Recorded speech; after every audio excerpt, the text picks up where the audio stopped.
Hello, my name is Moving Cat and welcome to week 4 of my adventure on the new world. As you might be able to tell or hear, I'm a little bit ill still, but I wanted to make this video now regardless. It's already quite late, so without further ado, let's jump into it. For those who don't know, in this series, in this world, I am trying to get as many high age units as possible, all the way up to, hopefully, oceanic future units in the industrial age. That's quite a long-term project, so I'm doing these weekly recaps, and in this video, I will recap my week number 4, which is a very eventful week for me. A lot of things changed from the beginning to the end. I do the event finally for some Botanical Rotundas. I make the move to High Middle Ages, which might be a little bit surprising. And I give Guild Expedition level 4 a go for the first time in this world. So that's what I'll go over in this video. Let's start it off with day number 1. So day 1 started off with my morning collection. Then I finally leveled my suits to level 1. With my new boots, I went back to the continent map and did the first Breturia fight. I used a combo of artillery and rogues, which I know works great, but sadly, because the continent map AI doesn't focus rogues first, I did end up losing one of them. And of course, that was the unattached one, so that's a little bit sad.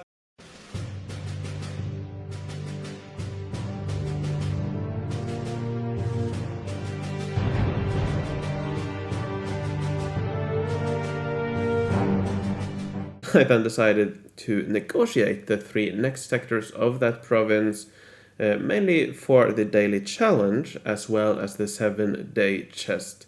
Those fights would have been quite difficult. I possibly could have done them with the units I had, but I thought it was worth negotiating. Didn't cost me that much, and I wanted the daily challenge and the 7-day chest, so why not? The rewards I got though, not that great. I got 10 forge points from the daily challenge, which is alright, but only a Reno kit from the 7-day chest, so not that great. Anyways, I then built a second rogue hideout, which I actually got from the PvP arena. There's another good thing about this, about the PvP arena for new cities, for new players, new worlds. You can get some very nice buildings and rewards from it, so yeah, I placed under 50 and I got the rogue hideout. Very nice. And that's about it for day number 1. So day 2 started with my morning collection and some quests. Then I got myself another medal expansion. I then did the final Breturia Sector, this one again using artillery and rogues. This time though I made sure to only use attached units. I did lose one rogue, but that wasn't a big deal as I could recruit it again in my rogue hideouts.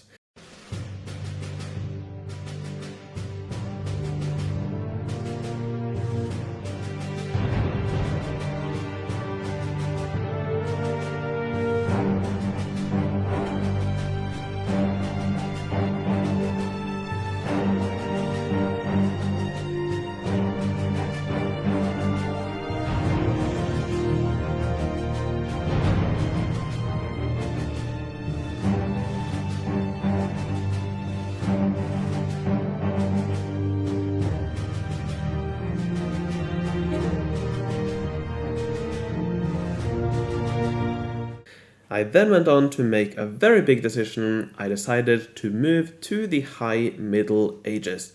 I know, in the middle of the event, but I had my reasons. First of all, I had completed all the rush quests of the event, so I didn't think quests would be an issue later on. Secondly, the reward I'm going for is the Botanical Rotunda, and that receives a plus 1% attack boost in the High Middle Ages compared to Early Middle Ages, so I wanted to get that without having to spend a Reno or 1-up kit. Lastly, by moving up before spending all my event currency, I would also get a bunch of other High Middle Age rewards, such as current age goods, units, and buildings. So I made the move, did a bunch of side quests. I also aborted a couple of side quests to get to the recurring quests. I did get 20 diamonds from one of the side quests. That was very nice. But yeah, I also aborted some side quests that gave me diamonds because they would have taken a long time to complete, and I would rather have the recurring quests earlier than wait for those. I then started rebuilding my city. I got a herb goods building as well as a bunch of alchemists. You can see though that I'm very low on supplies, so I'm not able to build a lot yet. So over the next couple of days and weeks even, I slowly work on replacing my EMA stuff. So you'll see that from time to time as I get some more EMA houses and buildings to place, more alchemists and so on. One of the side effects of moving up this early was to High Middle Ages was that the PvP arena became quite a bit harder. It took quite a while for me to figure out how to do it, but what I recommend that you do, and what I started doing eventually, was that I wrote down all the enemies and if I could defeat them. If I didn't write down the composition of the enemy DAs, probably should have done that, but I just made a quick document where I said, can I beat them? What units should I use to beat them? And so on. So that's something I recommend that you do if you plan to do a lot of PvP arena. But yeah, I slowly work my way on figuring out that, but yeah. Now moving on to day 3, I started off with my morning collection, and then I started doing some guild expedition. Now that's one thing you really should take into consideration when moving up an age. You usually want to do it after guild expedition has started, so that you have an easy week there. So yesterday, when I moved up to High Middle Ages, I made sure to do it after the guild expedition started. So yeah, this week I could use High Middle Age units that I hopefully would get against early Middle Ages armies. So I won't show the first couple of levels because I showed that in previous videos, but as you'll see later in the video, I did go on and attempt level 4, which was really fun. But more on that later. Later on day 3, I completed my first High Middle Ages daily challenge with a chance of getting 5 units. Already getting some units, but sadly I got 5 ranged units. Definitely not what I wanted. Not units that I would use a lot, if at all, in this age. Anyways, later on that day, as some of you already know, I did a live stream from this world, going for the Botanical Rotunda in the event. I couldn't really have timed it better. The day after I moved up to High Middle Ages, the reward I wanted came in the event. So check out the live stream if you want to see the full thing, the full event. But in the end, I ended up getting 6 Botanical Rotundas during the stream, which I'm quite happy with. That's an additional 36% attack boost, which is really nice this early on. And now I have way more happiness than I need, so I pretty much don't have to think about that anymore, and probably not at all going forward, because even in the next couple of ages, the happiness I get from these will do very well. I then went on to do one of the Centuria fights. I wanted to try out my new powers, my new attack boosts.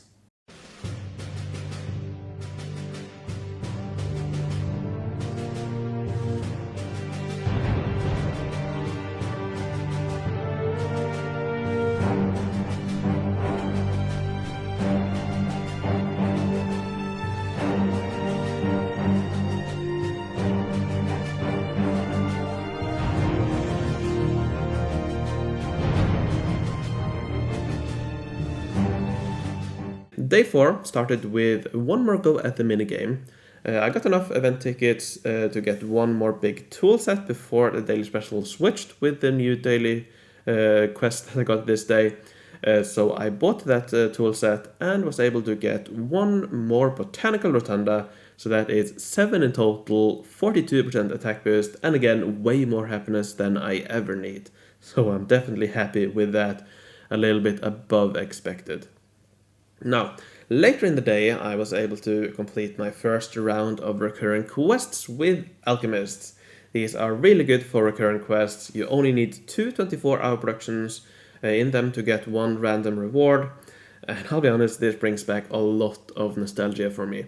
When I first started playing, when I didn't really know too much about the game, one of the first things I realized and figured out was that the Alchemists are really good. So on my main world, without anyone really telling me, I got a lot of the Alchemists. So yeah, I'm quite surprised I figured that out all the way back then. But now I definitely know the power of recurring quests and the Alchemists, so yeah, I'll get a lot of those in the upcoming days. Now, I won't get the Chateau anytime quickly, because yeah, I'm not going to spend diamonds for the goods, and there really aren't any sellers at the moment. So yeah, I'm doing the recurring quest without that, but even without it, it's a really nice way to get some current age goods, as well as some forge points from time to time. As well as, of course, supplies from the buildings. I could, of course, get more if I did them more often, but yeah, if you don't have that much time, doing the 24-hour productions really saves a lot of time, and you also get the recurring quests. Anyways, I won some diamonds from Guild Expedition later on that day, but I didn't do a lot else, so let's move on to day 5. Day 5 was also quite uneventful. I did win 20 diamonds from the coin collection recurring quest, which was nice. I also won some diamonds from Guild the Battleground. And here's another reason why I moved up. I only had half a Guild Battleground season. I would have liked a full one.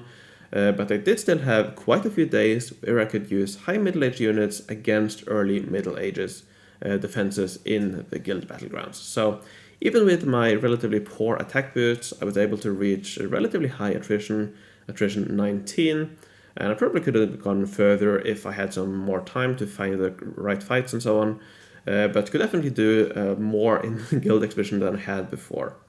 Now later on in the day, I won a Sentinel Outpost from the Antique Dealer, which was really nice, and I did it at a price that I would consider a relatively cheap one for such a new world. It's definitely cheap compared to an old established world, but even on this new world, I think it's a relatively good price. And as you might recall, I believe from last episode, I also picked up an upgrade kit for the Sentinel. So I built the Sentinel I got and upgraded it for some more defense boosts for my attack army. Anyways, day 6 started with something I've been neglecting a bit recently, the continent map. I finally completed the bonus province and quest line using the Trebuchets that I've been able to get, mainly from the event quest during my livestream. So yeah, I used those to conquer the last 3 sectors of Tarmelmann.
After that, I also wanted to try my units for the last Centuria Sector, and that went quite well. I managed to beat it without taking any damage.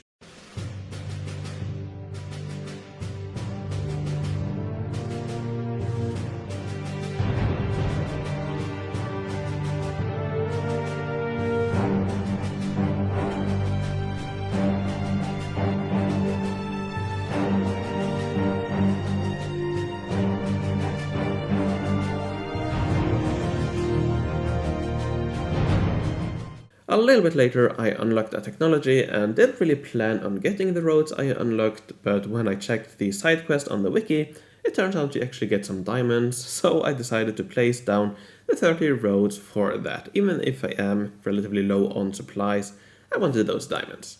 I then went on to complete the next milestone reward in the Halloween event, which gave me 666 tickets, And with those, I could buy 2, almost 3 more big tool sets with the other tickets I also had gathered. So I went on to spend those immediately because I actually got the Botanical Rotunda once again, this time as a daily special switch. I wasn't as lucky this time though, but I did still get 1 more Botanical Rotunda for 8 in total. Definitely happy with that. Later in the day, something else interesting happened. I decided to get a Piazza kit from the antiques dealer. You might wonder why, but actually the Piazza homes are really good. They give a lot of population. In High Middle Ages, they give 375 population for 6 tiles, but the best 2x2 house only gives 156. So that is 60% more population from the Piazza homes for the same number of tiles. So I got to that and placed it so that I could get another goods building, as well as placing down the Botanical Rotunda I won by removing some of the other houses I had. I then completed the daily challenge and got another 5 rogues, which would be crucial for what I did during day 7. So day 7 started with a continuation of another thing I started in day 6 that I didn't actually record for some reason, but I unlocked the town house and started replacing all my clapboard houses with those. I am quite low on supplies as usual, so this is quite a slow process over the next couple of days, but you'll slowly see that I'm replacing all my clapboard houses with town houses.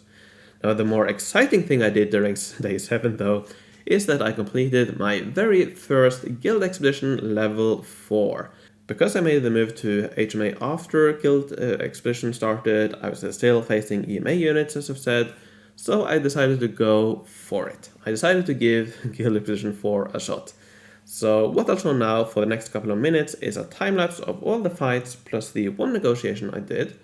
You'll see that I mainly use 3 different combos. First of all, you have the artillery plus rogues combo, where those rogues come in handy. This is a really good combo. Your main goal is to take down enemy units by 1 hit with your artillery units. Then when they get in range, you finish them off with your rogues. The next combo I use quite successfully is 1 heavy and 7 rogues. This is mainly against fast, heavy and light units.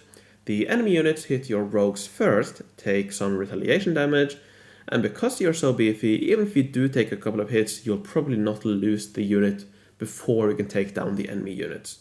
But in most cases, you only need 1 more hit after the retaliation damage to actually take down a unit, so a very nice combo. And finally, a bit later on, you'll see that I also use 8 artillery a few times. That's mainly against artillery and heavy units, like the last 3 fights. Anyways, enjoy this time lapse or skip to the end if you're not interested.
Hello, this is Mooncat. In the edit, I just wanted to point out a really big move I made that I forgot to mention in the voiceover. As you can see here, I moved my artillery unit right next to this light unit so that this unit would have a longer time, would need more movement to get to this wounded, and by doing that it wouldn't have enough movement cost to do that.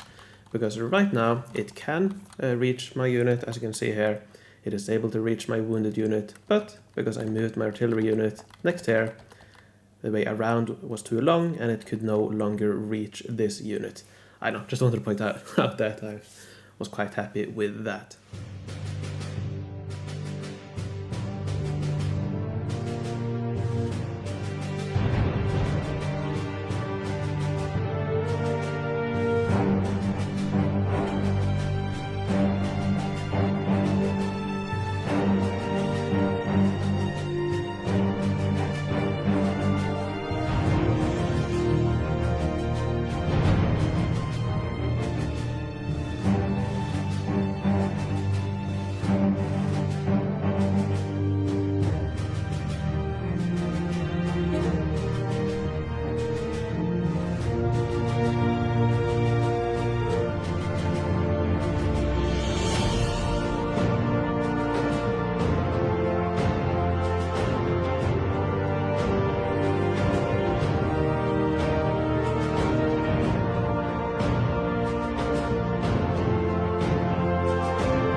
Alright, that's about it for this week and this video. I hope you've enjoyed it. If you did, please leave a like and a comment. It really helps me out. If you want to see more of these videos, also make sure to subscribe so you don't miss those. And with that, before I end this video, let me thank my Patreons. I would like to thank Homestar, Merrick B, PQ the Goat, Ogler, Sabathiel, Hugo Count von Count, Jon Fredriksen, Jude the Generous, Rocco, Henrik der Erklärbär, and Mattia. Thank you all very much for your support, really means a lot. If you want to support me, the link is in the description. Thank you very much for watching, thanks for joining me, take care, and I will see you in the next video.